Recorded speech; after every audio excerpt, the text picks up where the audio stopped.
And welcome to the channel's studios here in London with your international news around the world in 5. More anti-government protests have erupted in Iran for a 13th day in a row as the country's supreme leader lashes out at people demonstrating on the streets.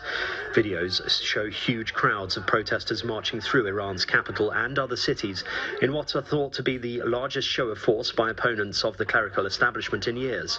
Later, a monitoring group reported a nationwide internet blackout.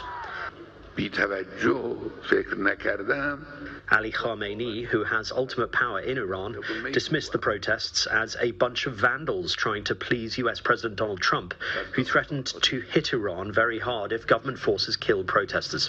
The protests, which began in Tehran on the 28th of December, were sparked by the collapse of the Iranian currency. Reza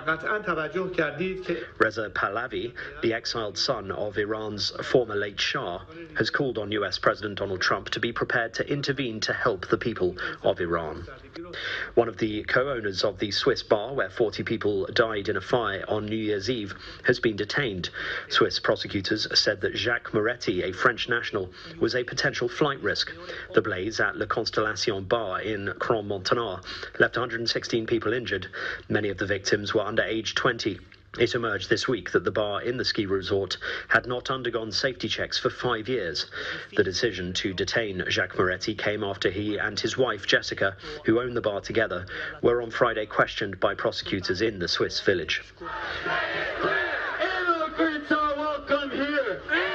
People have taken to the streets of Minneapolis and other cities for a second night to protest against the killing of the 37-year-old Renee Nicole Good, who was shot in her car by a U.S. Immigration and Customs Enforcement agent.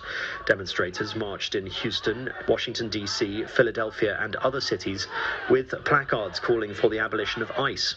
People laid floral tributes where Good's car crashed after the shooting, just blocks away from where George Floyd was killed in 2020, sparking weeks of nationwide protests. U.S. forces have seized another tanker in the Caribbean Sea, according to officials, as the Trump administration continues its efforts to control exports of Venezuelan oil. The tanker, the Olina, is on multiple countries' sanctions lists and the fifth vessel to be seized by the U.S. in recent weeks.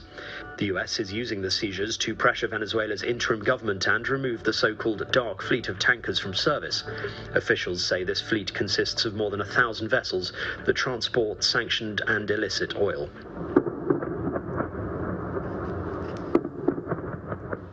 Russia has used the Oreshnik ballistic missile as part of a massive overnight strike on Ukraine. 4 people were killed and 25 others injured in Kyiv, where loud booms could be heard for several hours, setting the sky alight with explosions. It is only the second time that Moscow has used the Oreshnik, which was first deployed to hit the central city of Dnipro in November 2024. Russia's defense ministry said the strike was in response to a Ukrainian drone attack targeting Vladimir Putin's residence in late December, which Kyiv denies carrying out. Authorities have said a mountain of rubbish has collapsed at a landfill in the central Philippines on Thursday, killing a 22-year-old woman and leaving more than 30 people missing. Rescuers pulled 12 injured sanitation workers from debris at the landfill in Cebu City, who were later hospitalized. Many of the missing are believed to be workers at the landfill. The mayor of Cebu said it may be difficult to reach survivors because of the potential for further collapse. The cause of the collapse is still unclear, but it is thought to be the result of poor waste management practices. And the Princess of Wales has marked her 44th birthday with a personal video on social media about the healing power of nature and the seasons. Even in the coldest, darkest season, winter has a way of bringing us stillness. This is the concluding video in a 4-part series which has seen Catherine reflecting on the importance of nature to her at a time at which she has been recovering after cancer treatment. The video series, which began in the spring, has carried Catherine's personal and poetic thoughts on the positive impact of the natural world over images of the changing seasons.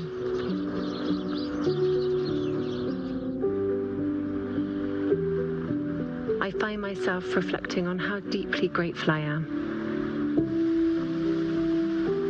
For the rivers within us flow with ease.